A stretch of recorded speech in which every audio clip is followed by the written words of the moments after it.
So it was a very normal day in the market. उतना खास आज कुछ मार्केट ने रिएक्ट किया नहीं।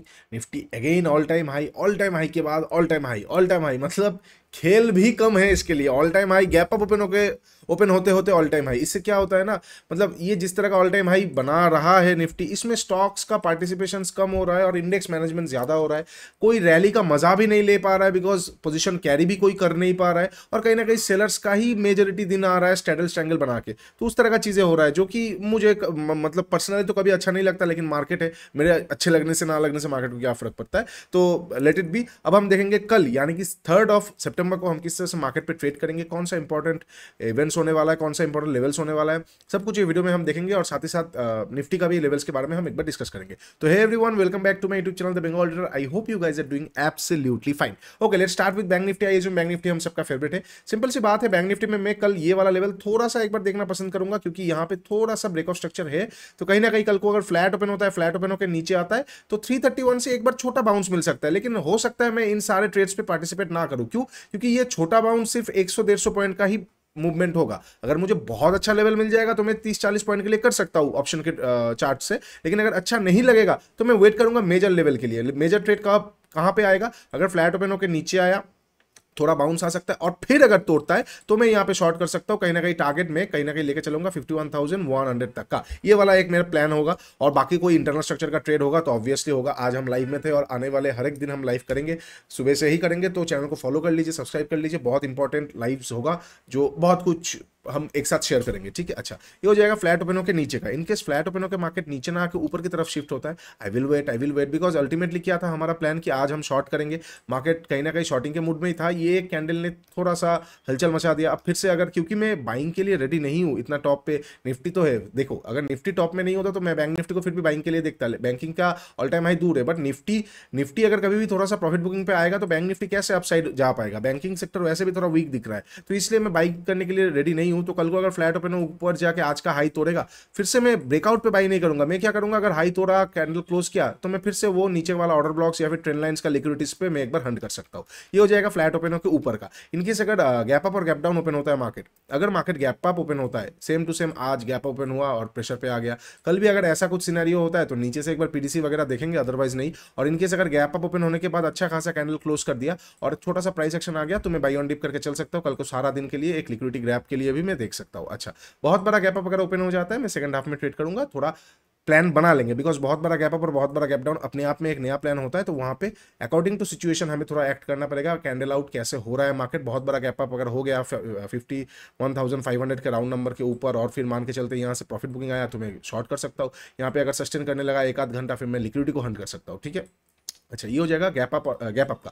इनकेस अगर गैप डाउन ओपन होता है, कहां पे? अगर गैप डाउन ओपन होता है मार्केट बहुत बड़ा ट्रेंड लाइन के आसपास से, तो कहीं ना कहीं फर्स्ट हाफ में प्री मैच्योर बाइंग आएगा, मैं उसका लिक्विडिटी पे एक बार बाई कर सकता हूं। और फिर कहीं ना कहीं पीडीसी के आसपास से मैं मार्केट को शॉर्ट कर सकता हूं, स्ट्रक्चर को भी एक बार देख सकता हूं। इनकेस अगर छोटा मोटा गैप डाउन ओपन होता है ये मिडिल के आसपास, तो सेकंड मतलब लिक्विडिटी जमा करने का कोशिश करेगा मार्केट में, अपसाइड का ग्रैप पे देखूंगा हंट करने के लिए, या फिर कोई जमा होने देंगे, फिर फ्रेश प्राइस एक्शन आएगा तो मैं शॉर्ट कर सकता हूँ। इसके बाहर का कुछ होगा नहीं। ये जो कैंडल आपको दिख रहा है, वॉल्यूम देखिए, वॉल्यूम बिल्कुल सक्टअप है, उतना खास वॉल्यूम नहीं। ये वॉल्यूम के सामने ये कुछ भी नहीं है, वेरएज ये तो मंथली एक्सपायरी का वॉल्यूम है, बट ये वॉल्यूम फिर भी नॉर्मल दिनों के वॉल्यूम से बहुत कम है।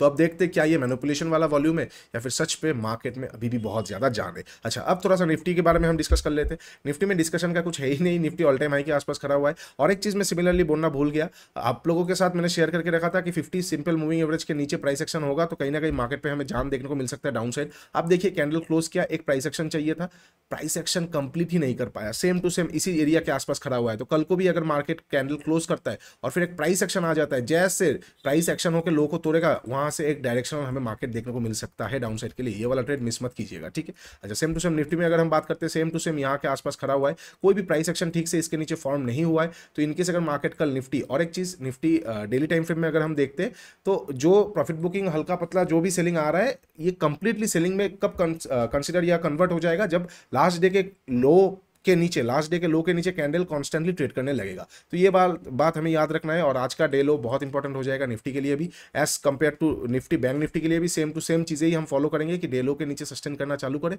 तो हमें शॉर्ट करके मजा आएगा। ये चीज याद रखिएगा, ठीक है। अच्छा 15 मिनट पे देखेंगे निफ्टी को। निफ्टी आज ओपन इजिकल टू हाई था, ओपन इजिकल टू हाई होने के बाद कहीं ना कहीं मार्केट में प्रेशर देखने को मिला, पीटीसी के आसपास से थोड़ा बहुत ऊपर गया, अब फिर यहाँ पे रुक रहा है। कल को अगर निफ्टी फ्लैट ओपन होता है, फ्लैट ओपन होकर नीचे की तरफ आता है, मैं हड़बड़ाऊंगा नहीं, मैं थोड़ा वेट कर लूंगा। ये जो 50 SMA सिंपल मूविंग एवरेज का लाइन होगा, इसके नीचे कैंडल क्लोज करेगा, फर्स्ट कंफर्मेशन, उसके बाद एक प्राइस एक्शन आ जाएगा, सेकंड कंफर्मेशन में मैं शॉर्ट कर सकता हूँ निफ्टी का। मैं कहीं ना कहीं थोड़ा सा 300-250 पॉइंट का प्रॉफिट बुकिंग का टारगेट रखूंगा। इनकेस अगर फ्लैट ओपन होकर नीचे आता है, फ्लैट ओपन होकर नीचे ना आके मार्केट ऊपर की तरफ शिफ्ट होता है, I will ignore Nifty, I will completely shift to bank Nifty. मुझे टॉप में निफ्टी को बाई नहीं करना है। ऊपर से हाँ कुछ शॉर्टिंग सिनेरियो इंटरनल स्ट्रक्चर पे मिलेगा तो मैं देख सकता हूँ, अदरवाइज नो नाडा। अच्छा, इनकेस अगर मार्केट गैप अप और गैप डाउन ओपन होता है, बहुत बड़ा गैप अप ओपन होता है, same to same profit booking का मैं कुछ देखूंगा सिनेरियो, यहाँ पे प्रॉफिट बुकिंग भी ठीक ठाक नहीं बन रहा है, तो कहीं ना कहीं अगर अच्छा खासा प्रॉफिट बुकिंग का कुछ बनेगा तो मैं देख सकता हूँ। मिडिल में गैप अप ओपन होगा तो मैं फिर से वेट कर लूंगा, कुछ प्रॉपर दिखेगा तो ही मैं ट्रेड करूंगा। निफ्टी को तो मैं बिल्कुल भी, मुझे मतलब ये ऊपर में अच्छा नहीं लग रहा है बाइंग के लिए, सेलिंग साइड में ढूंढूंगा, बाइंग के लिए मुझे बड़ा डिप चाहिए, ठीक है। अच्छा हाँ, गैप डाउन हो गया, बहुत बड़ा गैप डाउन ओपन होगा 200-250 पॉइंट, तो मैं वहां पे बाइंग कर सकता हूँ, बिकॉज प्री मैच्योर बाइंग तो आ ही जाएगा फर्स्ट हाफ में, सेकंड हाफ में देखेंगे। और अगर मिडिल में गैप डाउन ओपन होता है तो liquidities hunt is the best probable way to trade Nifty. इसके बाहर का कुछ भी सिचुएशन आएगा मैं ट्रेड नहीं करूंगा, वैसे भी हल्का ही ट्रेड करना पड़ रहा है, बिकॉज पॉइंट आप देखिए ना, बैंक निफ्टी, अगर हम बैंक निफ्टी की बात करते हैं, मैं मेजरली बैंक निफ्टी ट्रेड करता हूं, तो सारा दिन में मेजॉरिटी टाइम में वो 170 पॉइंट का रेंज में था। और अगर हम डे का रेंज निकालते हैं तो डे का रेंज में कहीं ना कहीं बैंक निफ्टी जैसा बड़ा इंडेक्स सिर्फ और सिर्फ 250 पॉइंट का रेंज में था। 51,000 का इंडेक्स अगर 250 पॉइंट का रेंज में रहता है, 51,000 का इंडेक्स अगर 0.05% के रेंज के अंदर रहता है, तो वहां पे ट्रेड करना मुश्किल होता है एज एन ऑप्शन बायर। मैं सेलिंग वगैरह देखूंगा, अदरवाइज स्ट्रक्चरल कुछ दिखता है क्रिस्प और प्रॉपर आरआर वाला स्कैल्प मिलता है तो ही मैं कर सकता हूं, इसके बाहर का कुछ नहीं। वीडियो अच्छा लगे, इन्फॉर्मेटिव लगे, do like share and subscribe. नीचे इंस्टाग्राम और टेलीग्राम का लिंक दिया हुआ है।